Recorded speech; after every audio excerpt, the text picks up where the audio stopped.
Have you ever had life pull the rug out from under you, not just physically, but financially too?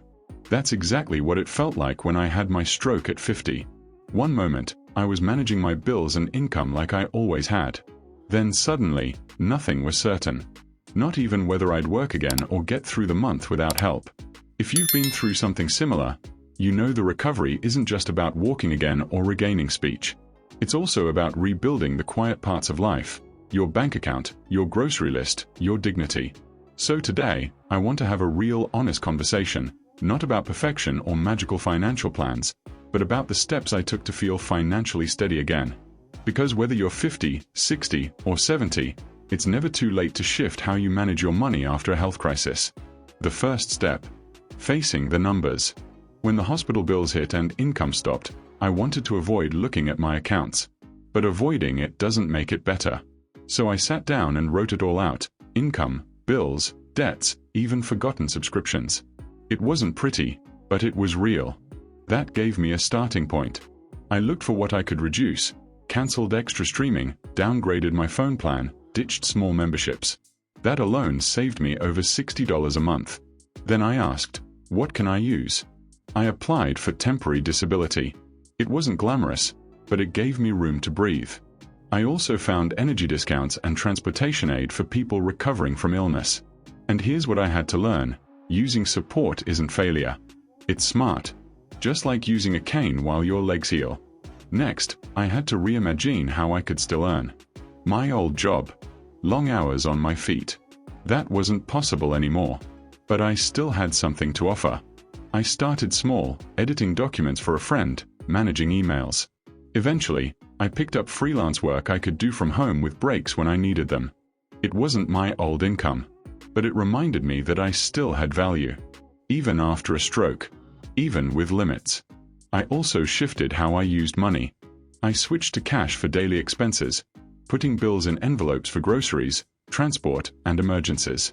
It gave me a sense of control and helped me stretch money further. Simple systems like that helped me feel grounded, even on the tough days. But perhaps the hardest shift: letting people in. Not for handouts, but for honest conversations. I told a few close friends, I'm making changes. I can't do big dinners or events right now. Most understood. Some even shared resources or invited me for meals. Healing starts when we stop hiding. If you're in recovery and worried about your finances, please hear this. You're not failing. You're adjusting. And you're allowed to start again, carefully and wisely. I asked myself 2 questions. What can I do with the strength I have today? What do people already need that I can quietly help with? You don't have to reinvent yourself. A retired teacher can tutor online. Someone who used to organize events can help manage digital files or calendars. I met a woman who reviews documents from home now, something she did before, just scaled down. I offered help with writing reviews, testing websites, proofreading, even simple data entry. Small jobs, but steady money. Some days I worked 2 hours. Some days none. But staying gently engaged helped me feel purposeful without burning out. I also started selling things I no longer used. Old tools, electronics, clothes. Not just for the cash, though that helped, but to lighten the emotional load in my home. Letting go of stuff made space. Not just physically, but mentally. And I changed my rhythm. No more impulse spending. No more helping others financially before helping myself. That was a tough lesson, but necessary. I made my budget visual. Just pen and paper. Basic costs on one side, income on the other. It helped me breathe. I adjusted where I could, switched to generic meds, lowered my internet plan.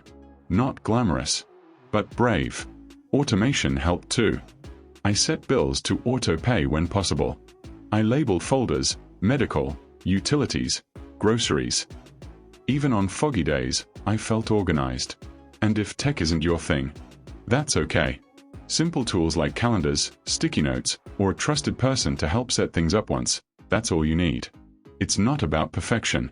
It's about reducing chaos. I also redefined success.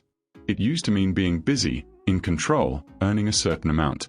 Now, success is paying bills without panic. Success is not needing a credit card to buy groceries. Success is knowing I still matter, even if the world isn't clapping. If you're still healing, don't compare your pace to anyone else's. There's no race. Stay curious about what's still possible. There's always something left. And if no one's told you recently, you still have wisdom. You still have choices. You still have something to give. And then comes the emotional part of money. Boundaries. When you're recovering, people may not see your limits. You might hear, "Can you help with this?" Or "Can you lend me that?" Learning to say "not right now" isn't unkind. It's protective. Your peace is worth guarding. Sometimes, that means saying to someone, "I'm still recovering. I'm being careful with my money. I hope you understand if I can't help the way I used to." You don't owe anyone a long explanation. Just honesty. Those who care will understand. To stay grounded, I made a short list of non-negotiables. A no dipping into savings unless absolutely necessary. A no lending money I can't afford to lose. A one quiet moment each day for myself. A no comparing my healing to others. A ask for help before things get too heavy. Not rules, anchors. They kept me steady when everything else felt shaky. There are still hard days. Days when bills pile up. When your body says no. When doubt creeps in. But even on those days, you're moving forward. Resting is not quitting. Pausing is not giving up. Sometimes, not today is the wisest choice. And you don't have to do it all alone. Community centers, churches, support groups. They are there. Not out of pity, but because we all need help sometimes. Even if you're the helper, maybe now it's your turn to receive. And yes, joy still belongs to you. Even in recovery. Even with a smaller income. Even if life feels slower. Joy shows up in the small things. A hot drink. A walk. A laugh. You deserve to notice those moments. Because financial security isn't about a fat bank account.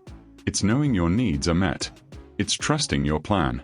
It's honoring your healing, not chasing an old version of success. You are enough. What you have can be enough. And you're still allowed to build, dream, and hope, even now. You're not alone. You're part of a quiet, brave group of people who've been through the fire and come out softer and wiser. Hold your head high. You're rebuilding with care, not speed. And that's a kind of wealth too. Thank you for spending this time with me. Take care of yourself. You matter.